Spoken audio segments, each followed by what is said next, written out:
Remember when Dink was touching Jimmy all over?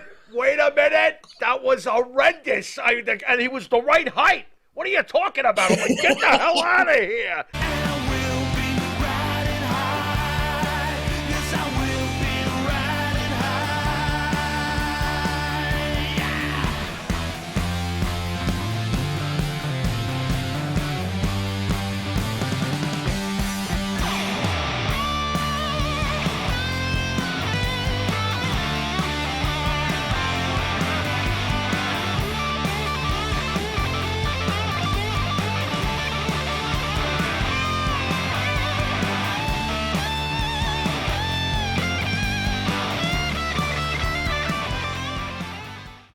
All right, welcome to Long Island's #1 pro wrestling broadcast. Monte and Pharaoh, only seen here out of Indie Music TV, out of Ronkonkoma, New York. All right, thank you for joining Long Island's #1 pro wrestling broadcast, and we're very excited for you to be the first video call-in to Long Island's #1 pro wrestling broadcast. So you will be the inaugural Ask Monte and Pharaoh anything question, brother.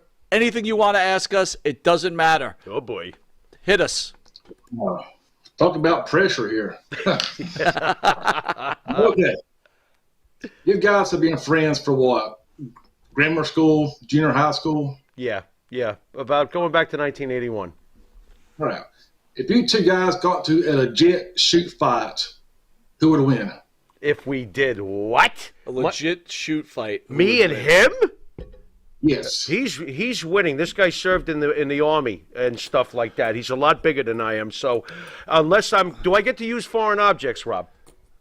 I was thinking on a straight up fight, it'll be Monte, but on a New York street fight, they're really about fight dirty. Talking foreign objects, maybe interesting. weapons, very interesting. groin stuff. Very interesting. I'm still going to bet on him, but Rob, you never know. I would tell you that at my age now, and I don't know if you know this, Rob, but I had a massive heart attack last year. I think Jimmy would probably kick my ass at this point. And I'm being 100% honest. God. Yeah. Hey, we're not going to mention my stomach removal, are we? I mean, between your heart attack and my stomach removal, I think we'd both be like, nah. What do you like about the show, and what don't you like about the show? Ooh. Well, I've been a fan for a couple of years, way back from your old studio until now. Thank you. Thank you. I mean, I love the way that y'all talk to the stars there.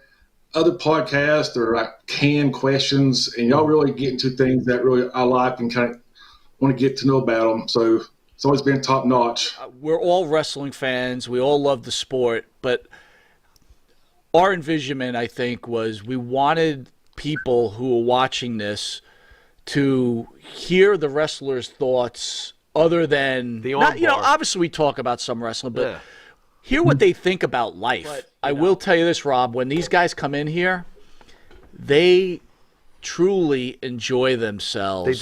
They do. They let down their guard. They really do. They feel like they could speak their mind no matter what it is, right? If they're on the right or the left of politics, if they're against religion or whatever. Sure. And I think they have a lot to lend. These guys have been around, or these women have been around, whatever. They've lived a true valued life. And most importantly, they're people. You want to talk to them about people things. It's not always about how was that arm bar or that leg lock you clamped on back in '87. You know, there is more to it. And we try to find out. You've been watching wrestling for a long time. Have you ever cried in the stands watching a wrestler come out and cried with massive tears like a nerd? I haven't seen Punk yet. No. My all-time favorite is Shane Douglas. Shane? I love Shane. Okay. The night when he threw down the belt, made Eastern Championship Wrestling Extreme, man, that was it. That was awesome. That was groundbreaking. All right, Rob, well, we want to thank you for being the first call and the first questions, and we thank you again, honestly, for your loyalty and support. There he is. Oh, my God. Incredible, man. Hey. What up, brother? I want to try. Everyone messes up the last name, so try to give that a shot again. Phil Descara. You're close. I can't see Cesare. Caesarea. I'm not even close. Wow. That's kind of you, Phil. Oh my God! But you know what? That's kind of my thing. I can't pronounce anything. Kind of. So Phil, hit us with it, bro. What is your question?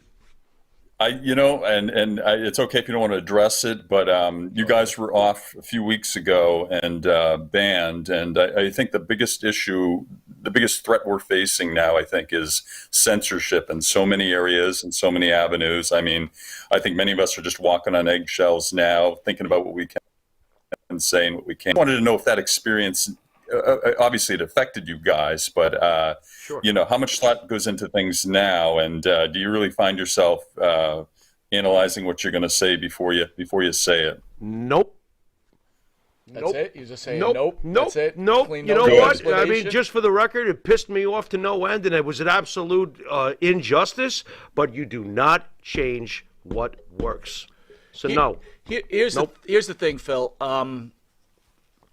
I truly love this country. Oh yeah. I bleed red, white, and blue. Oh yeah. I believe in our structure in this country. Oh, yeah. Even sometimes I don't always believe in the politics. What happened to us was an example, I think, is what's happening in this country right now. I mean, with all due respect, Missy Hyatt said some statements. She didn't tell anybody not to do anything. I don't think she was trying to influence anyone. Nope. She was telling her thoughts. That's right. And I just felt like you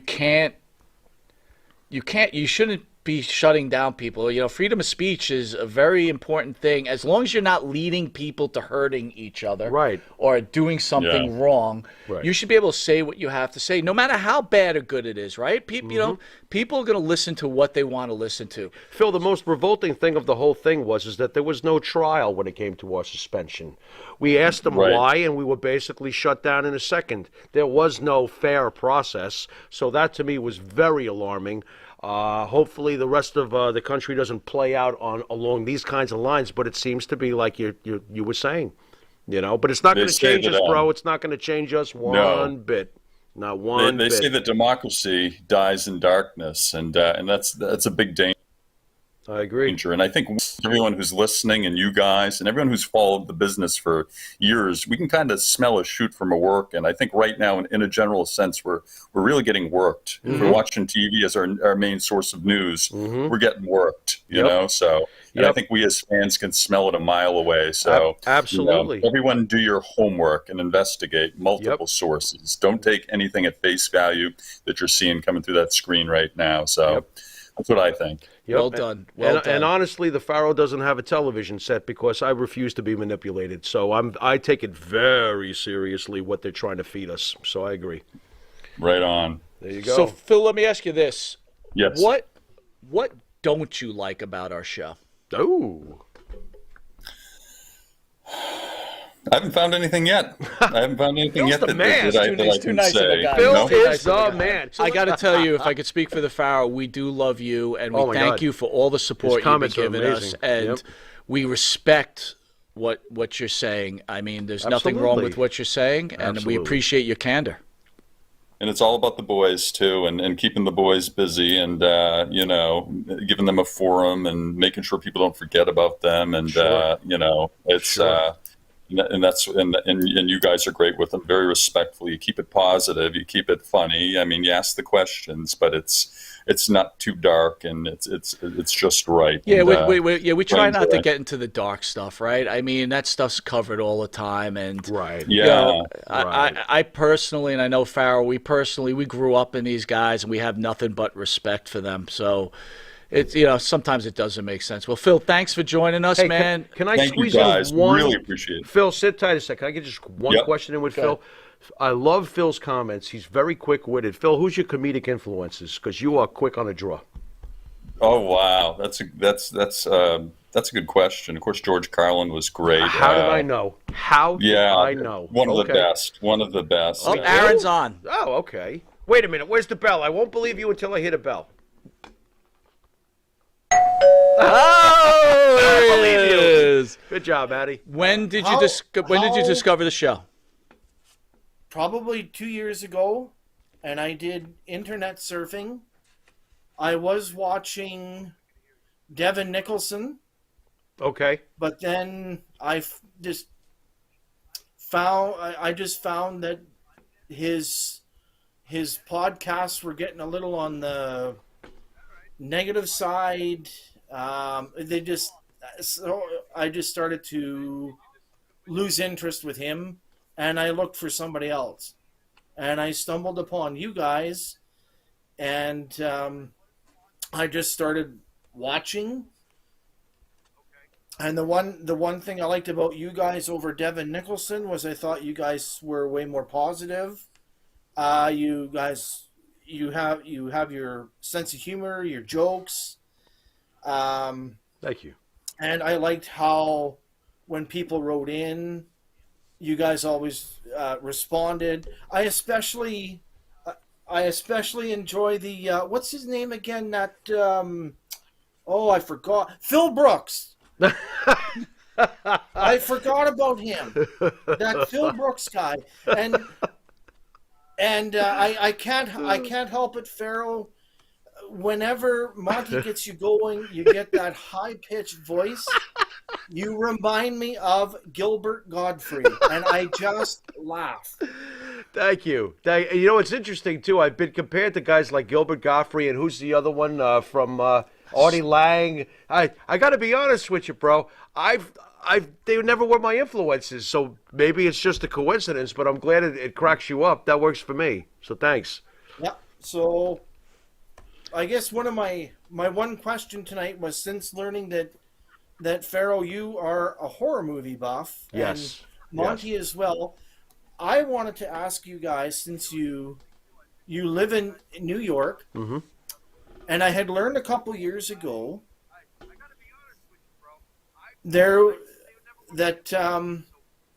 there's an urban legend in New York. It originated in New York, and that was the urban legend of Cropsey. Right. Now, I know Cropsey gets recognized because of the 1981 horror movie, The Burning. Mm-hmm. But my question to you guys was, when you guys grew up, were you guys ever told about the legend of Cropsey? Is the urban legend of Cropsey still told? Like, is it still told today? Do people believe in Cropsey today? Interesting. To be very honest, growing up in New York during the early 80s, around that time, Cropsey, believe it or not, even then, was not really discussed. Okay? Everybody became aware of it through the movie that you just mentioned, The Burning, which I think is a little underrated. It's kind of very atmospherically creepy. It's a pretty good flick, especially for the time period. But it was not something that was really discussed. Aaron, I will tell you this. Pharaoh is certainly a horror guy. I personally hate horror. Do you really? I can't. What? I know horror. What? But What? Wait a minute. I don't hate it. I'm scared of horror. Oh, so it really freaks I you don't. out. It makes me uncomfortable. Interesting. Are you getting a load of this guy next to me here? And we really appreciate you taking the time out of your busy schedule to call into us. You just don't know what it means to us. Well, I'm glad I was able to attend tonight and be a part of it, because this is the first time I've done anything like this. Good. So Thank does this mean now that since I talked to you guys, I'm in the business? Well, that's great. He fits right in. he fits right in. He's In the fact, you've business. become a pro wrestling expert, Aaron. Yeah. You Hey, can. can you does go- that include my handshake with the grumpy Bret Hart? Oh, you can do a handshake, and in fact, you could write a book about yourself, and you could Why make not? a really lousy DVD and try to pawn it off to everybody. Yeah, that We'll call it 387 days and 45 seconds. Yeah, that works. That works. That absolutely works. What do And, you got for us, handsome? What do you want to ask Long Island's #1 pro wrestling broadcast? Well, I'd like to ask you guys, what is your Mount Rushmore? Wow, you go first. You want me to start it? Yeah, huh? you start. That's a good question. Hulk Hogan, Okay. There's one. Randy Savage, Okay, there's two. Roddy Piper, Okay, that's three. Vincent Kennedy McMahon. Wow. And I'm going to make an official announcement right now. What's that? Roman Reigns. That's 5. What is Vince the Mountain, and the other 4 are on the mountain? That works. Guess you're right. Okay. Oh, we'll go Vince. Interesting. Roman Reigns. All right, Reigns is out. There's my 4. Okay. Wow, that's rough. Boy, oh boy, he's got me now. Am I? Let me ask you something, bro. Am I doing it as a responsible journalist, or am I doing it from my heart? You tell me which way you want me to go with this. As a fan. As a fan. Okay. Hulk Hogan. Chris Jericho. Rob Van Dam. Shinsuke Nakamura. Wow. These are the people that I love the most. That's your fan. And if it wasn't for Phil Brooks being such a loud, douchey pain in the ass since he's come back, I would have put him on there. But he only weighs 3 pounds, and his mouth is bigger than the rest of his body right now. So, Chris, and I love Punk. Who is in your Mount Mushmore? Hulk Hogan. Okay. Randy Savage. Nice. Andre the Giant. Nice. Undertaker. Nice. Wow. So, Chris, I'm assuming since you're such a big Andre the Giant fan, I want you to answer honestly. I'm sure you saw the documentary that was created by HBO. Yes. Did you cry? He's going back. Yeah, very sad. He had a pretty sad life, really. Yeah, he did, didn't he? He did. I tell Pharaoh this all the time. Yeah. I cry every time I watch that documentary. I mean, you're talking about a man that lived for pro wrestling, and when it escaped him because of his age, he just... So why don't we just cut to the chase then? Chris, let me ask you, is it wrong to cry over a wrestler? Because, or does it depend on the situation, like when Punk came back and that guy was getting all bubbly-wubbly in the audience? Is it right or wrong to cry over a pro wrestler? No, I've cried over pro wrestling because we love it. It's something that we Right. we love these guys. We've watched them all our Sure. lives, and they're very influential. Who do you like better, Monte or the Pharaoh? Oh, come on. You creep. Go ahead.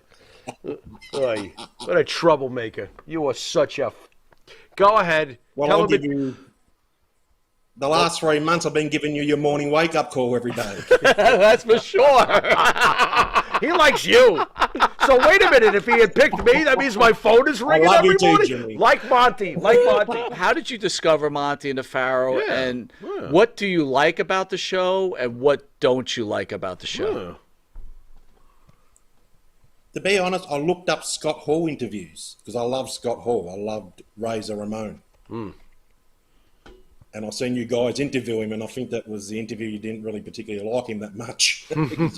You might be particularly... You might be right. Go on.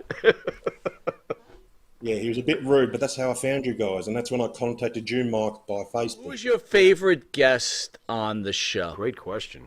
Okay. Doink and Dink at the auction. How great At the were they? auction. They were great. Dink with Jimmy. They were great. Dink with Jimmy. Remember when Dink was touching Whoa, Jimmy all wait a over? minute. Wait a minute. That was horrendous. And he was the right height. What are you talking about? I'm like, get the hell out of here. Go away. That was hilarious. All right, that was rough. I don't know. Yeah, it was hilarious That for was you. funny. Poor Jimmy. Try being over here. I'm sporting my Monte and the Pharaoh t-shirt. The hottest t-shirt out here on Thursday night. So if you're looking for a great wrestling podcast, tune in Thursday nights at 9 o'clock for Monte and the Pharaoh. Whoa! Yes. So, Maria, how did you discover Monte and the Pharaoh?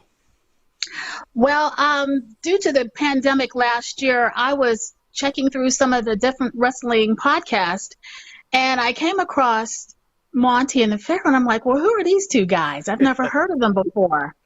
So I said, well, since I've been a wrestling fan since like grade school, junior high, and high school, and college, and afterwards, It's like it's time to get something new. So I started tuning in. I was like, wow, these two guys are really cool. I like that. And I like the sunglasses, and I like your promos were cool, and you kept the show exciting, and you never really put people down. You just let people just say what they want. And I think that's great. And I also like the fact that because you've been in the wrestling business for, so many years, and you've got experience, and you allow the fans to be themselves. And I like that. And you don't like sugarcoat stuff. You just call it straight down the line. And that's how I like it. I mean, I've been called everything, but everything that's on my driver's license and my birth certificate. And I'm not offended. Hey, don't worry, your package should be arriving. I shipped it a little late. I'm sorry, I got a little behind, but Maria's got some good stuff coming to her. Wait a minute. Now, do you realize you said the words package and behind in the same sentence? You know what you're doing? We love you both. We'll talk to you soon. Love you guys. Thank you. Nice to meet you, Chris. You too, Miss Davis. We got Jimmy's partner. No way. Jimmy's Griggs. partner, Do we the really? world-renowned guitarist, Composer. songwriter, Oh, sure. one half of Wisteria Hall, This is Bart true. Griggs. And we're going to end the show with Bart Griggs. We thought everybody could get to meet the other half of Absolutely. Jimmy Pharaoh. Welcome to Long Island's #1 pro wrestler and broadcast, Monte the Pharaoh. This is burnt. Bart, are you Hello, guys. Can you hear me? Yes. We can hear you. We can hear you.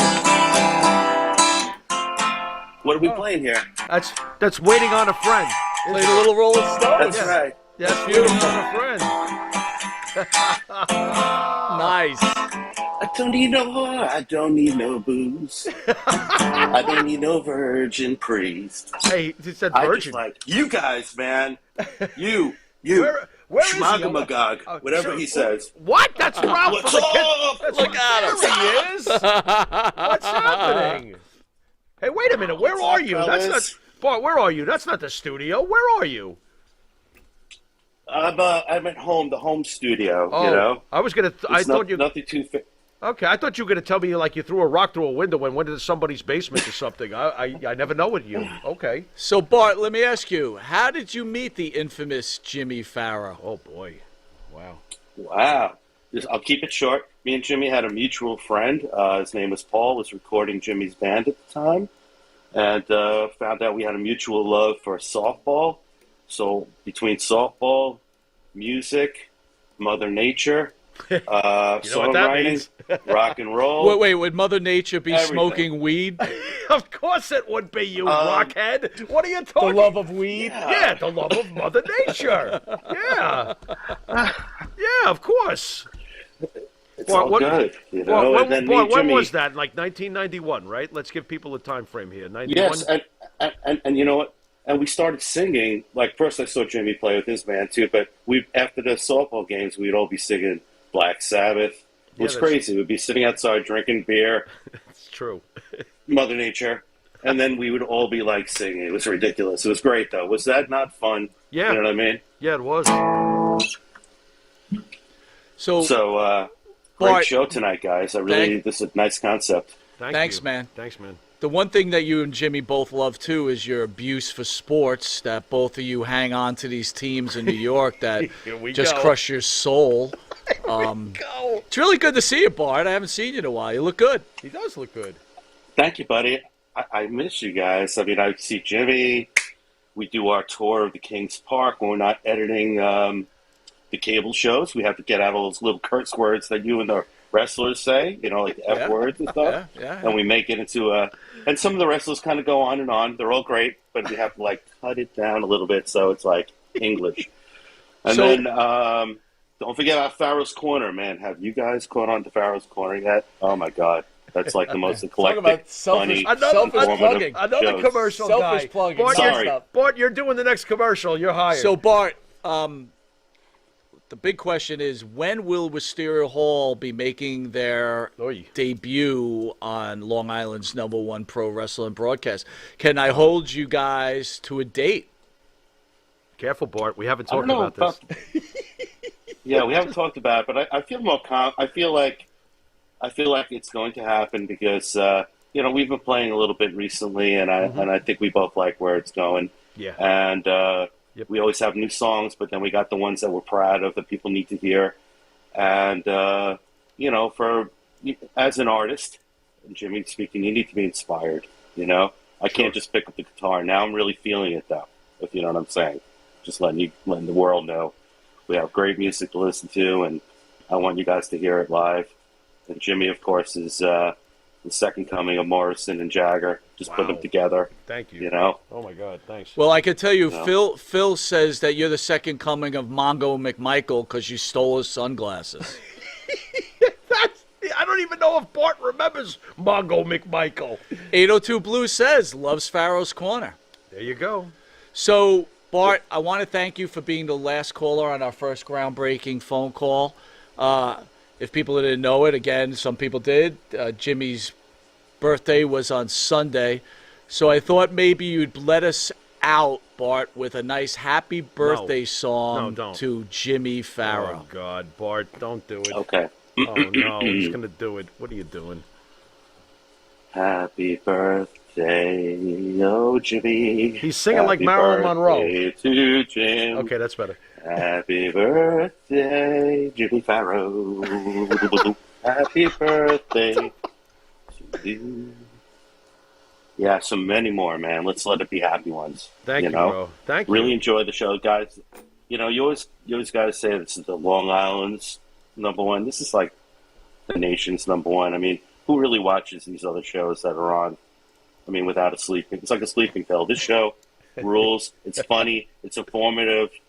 I love the arguing. I mean, it's great. I love it all comes back together. Well, like the little. It's not like, oh, I agree with you. Oh, I agree with you too, and I agree with you, and I agree with you. It's like right. This agreements, but then there's some, point counterpoint like a good show should have. It's great. Absolutely Fantastic. If I'm going to send us out one thing, I know Jimmy and Bart are part of Wisteria Hall, but their music is so wonderful, everybody out there. Thank you. You really should listen to it. It's got soul, it's fun, it's up, it's down. I was joking with Jimmy before, and I really do mean it. It's like you could work out to it, you could read a book to it, and you could jump off a building to it, right? and all three are major compliments, Thank right? you. Because they're in the soul. Thank you. That means a lot. Thank you. Yeah, it means a lot. We used to say our music was so organic that you can actually wrap it up and smoke it. That's how organic it is. Bart, you have the floor. Send us out. Okay, so you want us to send out the In My Dreams, like that kind of Whatever song? you want to do, buddy. It's your show.